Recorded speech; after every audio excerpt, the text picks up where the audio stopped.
राधे कृष्ण राधे कृष्ण। पांडवों की पांचाल यात्रा और अर्जुन के द्वारा चित्ररथ गंधर्व की पराजय एवं उन दोनों की मित्रता। वैशंपायन जी कहते हैं, हे जन्मेजय, भगवान व्यास के चले जाने पर पुरुष श्रेष्ठ पांडव प्रसन्नचित हो अपनी माता को आगे करके वहां से पांचाल देश की ओर चल दिए। हे परंतप, कुंती कुमारों ने पहले ही अपने आश्रयदाता ब्राह्मण से पूछकर जाने की आज्ञा ले ली थी और चलते समय बड़े आदर के साथ उन्हें प्रणाम किया। वे सब लोग उत्तर दिशा की ओर जाने वाले सीधे मार्गों द्वारा उत्तराभिमुख हो अपने अभीष्ट स्थान पंचाल देश की ओर बढ़ने लगे। एक दिन और एक रात चलकर वे नरश्रेष्ठ पांडव गंगा नदी के तट पर सोमाश्रयायन नामक तीर्थ में जा पहुँचे। उस समय उनके आगे आगे महारथी अर्जुन उजाला तथा रक्षा करने के लिए जलती हुई मशाल उठाए चल रहे थे। उस तीर्थ की गंगा के रमणीय तथा एकांत जल में गंधर्वराज अंगारपन, जिनका नाम चित्ररथ था, अपने स्त्रियों के साथ क्रीड़ा कर रहा था। वह बड़ा ईर्ष्यालु था और जड़ क्रीड़ा करने के लिए ही वहां आया था। उसने गंगा जी की ओर बढ़ते हुए पांडवों के पैरों की धमक सुनी। उस शब्द को सुनते ही वह बलवान गंधर्व क्रोध के आवेश में आकर बड़े जोर से कुपित हो उठा। हे परंतप पांडवों को अपनी माता के साथ वहां देख वह भयानक धनुष को टंकारता हुआ इस प्रकार बोला। रात्रि प्रारंभ होने के पहले जो पश्चिम दिशा में भयंकर संध्या की लाली छा जाती है, उस समय 80 लव को छोड़कर सारा मुहूर्त इच्छानुसार विचरने वाले यक्षों, गंधर्वों तथा राक्षसों के लिए निश्चित बताया गया है। शेष दिन का सब मनुष्यों के कार्यवश विचरने के लिए माना गया है। जो मनुष्य लोभवश हम लोगों की वेला में इधर घूमते हुए आ जाते हैं, उन मूर्खों को हम गंधर्व और राक्षस कैद कर लेते हैं। इसलिए वेद वेता पुरुष रात के समय जल में प्रवेश करने वाले संपूर्ण मनुष्य और बलवान राजाओं की भी निंदा करते हैं। अरे ओ मनुष्यों, दूर ही खड़े रहो, मेरे समीप न आना। तुम्हें ज्ञात कैसे नहीं हुआ कि मैं गंधर्वराज अंगारपन गंगा जी के जल में उतरा हुआ हूँ।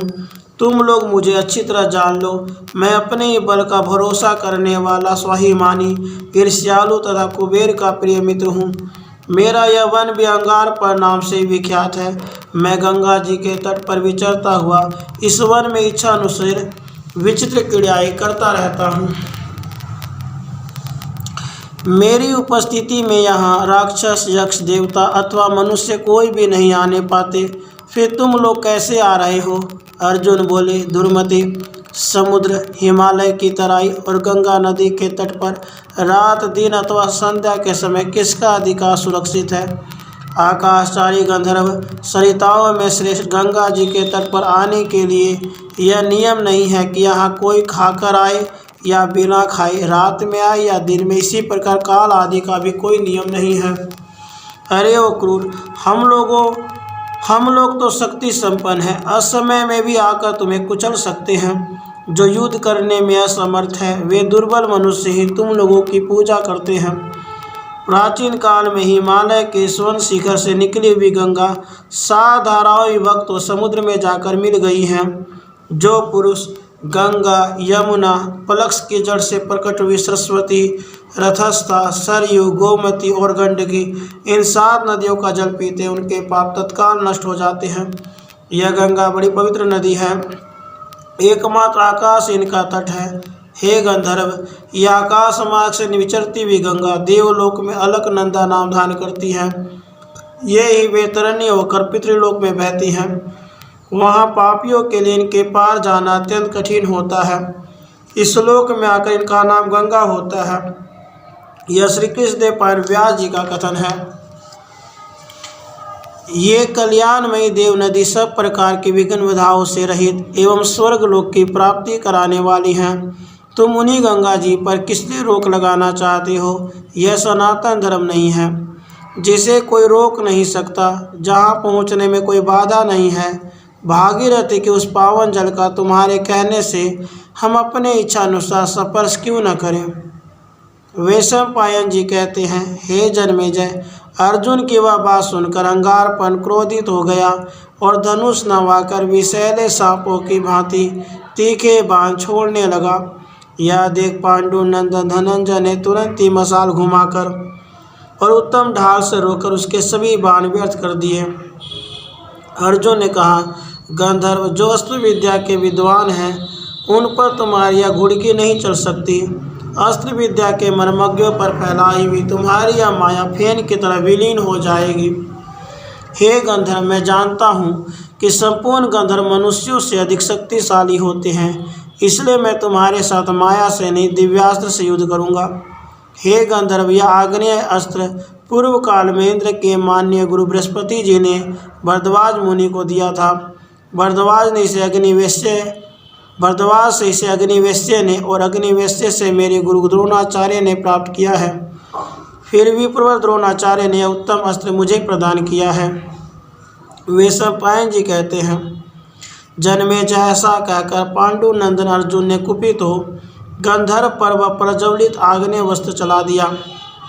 उस अस्त्र ने गंधर्व के रथ को जलाकर भस्म कर दिया। वह रथहीन गंधर्व व्याकुल हो गया और अस्त्र के तेज से मूड होकर नीचे मुंह किए गिरने लगा। महाबली अर्जुन ने उसके फूल की मालाओं से सुशोभित केश पकड़ लिए और घसीटकर अपने भाइयों के पास ले आए। अस्त्र के आघात से वह गंधर्व अचेत हो गया था। उस गंधर्व की पत्नी का नाम कुंभीनसी था। उसने अपने पति के जीवन की रक्षा के लिए महाराज युधिष्ठिर की शरण ली। गंधर्वी बोली, हे महाभाग, मेरी रक्षा कीजिए और मेरे इन पति देव को आप छोड़ दीजिए। प्रभु, मैं गंधर्व पत्नी कुंभीनसी आपकी शरण में आई हूँ। युधिष्ठिर ने कहा, तात शत्रुसूदन अर्जुन, यह गंधर्व युद्ध में हार गया और अपना यश खो चुका है। अब स्त्री इसकी रक्षिका बनकर आई है। यह स्वयं कोई पराक्रम नहीं कर सकता। ऐसे दीनहीन शत्रु को कौन मारता है? इसे जीवित छोड़ दो। अर्जुन बोले, गंधर्व जीवन धारण करो, जाओ, अब शोक न करो। इस समय कुरुराज युधिष्ठिर तुम्हें अभय दान दे रहे हैं। गंधर्व ने कहा, अर्जुन, मैं परास्त हो गया, अतः अपने पहले नाम अंगारपन को छोड़ देता हूँ। अब मैं जन समुदाय में अपने बल की श्लाघा नहीं करूँगा और न इस नाम से अपना परिचय ही दूंगा। आज की पराजय से मुझे सबसे बड़ा लाभ यह हुआ है कि मैंने दिव्य अस्त्रधारी अर्जुन को मित्र रूप में प्राप्त किया है और अब मैं इन्हें गंधर्वों की माया से संयुक्त करना चाहता हूँ। इनके दिव्यास्त्र की अग्नि से मेरा यह विचित्र एवं उत्तम रथ दग्ध हो गया है। पहले मैं विचित्र रथ के कारण चित्ररथ नाम कहलाता था, परंतु अब मेरा नाम दग्धरथ हो गया। मैंने पूर्व काल में यहाँ तपस्या द्वारा जो यह विद्या प्राप्त की है, उसे आज अपने प्राणदाता महात्मा मित्र को अर्पित करूँगा, जिन्होंने अपने वेग से शत्रुओं की शक्ति को कुंठित करके उस पर विजय पाई और फिर जब वह शत्रु शरण में आ गया, तब जो उसे प्राण दान दे रहे हैं, वे किस कल्याण के प्राप्ति के अधिकारी नहीं हैं। यह चाक्षुषी नामक विद्या है, जिसे मनु ने सोम को दिया, सोम ने विश्रावसु को दिया और विश्वावसु ने मुझे प्रदान किया है। यह गुरु की दी हुई विद्या यदि किसी कायर को मिल गई तो नष्ट हो जाती है। इस प्रकार मैंने इसके उपदेश की परंपरा का वर्णन किया है। अब इसका बल भी मुझसे सुन लीजिए। तीनों लोकों में जो कोई वस्तु है, उसमें से जिस वस्तु को आँख से देखने की इच्छा हो, उसे इस विद्या के प्रभाव से कोई भी देख सकता है और जिस रूप में देखना चाहे उसी रूप में देख सकता है। जो 1 पैसे 6 महीने तक खड़ा रहकर तपस्या करे, वही इस विद्या को पा सकता है। परंतु आपको इस व्रत का पालन या तपस्या किए बिना ही मैं स्वयं उक्त विद्या की प्राप्ति कराऊंगा। राजन, इस विद्या के बल से ही हम लोग मनुष्यों से श्रेष्ठ माने जाते हैं और देवताओं के तुल्य प्रभाव दिखा सकते हैं। हे पुरुष शिरोमणि, मैं आपको और आपके भाइयों को अलग अलग गंधर्व लोक के 100 घोड़े भेंट करता हूँ। वे घोड़े देवताओं और गंधर्वों के वाहन हैं। उनके शरीर की कांति दिव्य है। वे मन के समान वेगशाली और आवश्यकता के अनुसार दुबले मोटे होते हैं, किंतु उनका वेग कभी कम नहीं होता। पूर्व काल में वृत्रासुर का संहार करने के निमित्त इंद्र के लिए जिस वज्र का निर्माण किया गया था, वृत्रासुर के मस्तक पर पड़ते ही उसके 10 बड़े और 6 टुकड़े हो गए। तब से अनेक मार्गों में बटे हुए उस वज्र के प्रत्येक भाग की देवता लोग उपासना करते हैं। लोक में उत्कृष्ट धन और यक्ष आदि जो कुछ ही वस्तु है, उसे वज्र का स्वरूप माना गया है। अग्नि में आहुति देने के कारण ब्राह्मण का दाहिना हाथ वज्र है, क्षत्रिय का रथ वज्र है, वैश्य लोग जो दान करते वह भी वज्र है, और शूद्र लोग जो सेवा कार्य करते हैं उसे भी वज्र ही समझना चाहिए। क्षत्रिय के रथ रूपी वज्र का एक विशिष्ट अंग होने से घोड़े को अवध्य बताया गया है। गंधर्व देश की घोड़ी रथ को वहन करने वाले रथांग स्वरूप वज्र स्वरूप घोड़े को जन्म देती हैं। वे घोड़े सब अश्वों में शूरवीर माने जाते हैं। गंधर्व देश के घोड़ों की यह विशेषता है कि वे इच्छा अनुसार अपना रंग बदल लेते हैं। सवार की इच्छा के अनुसार अपने वेग को घटा बढ़ा सकते हैं।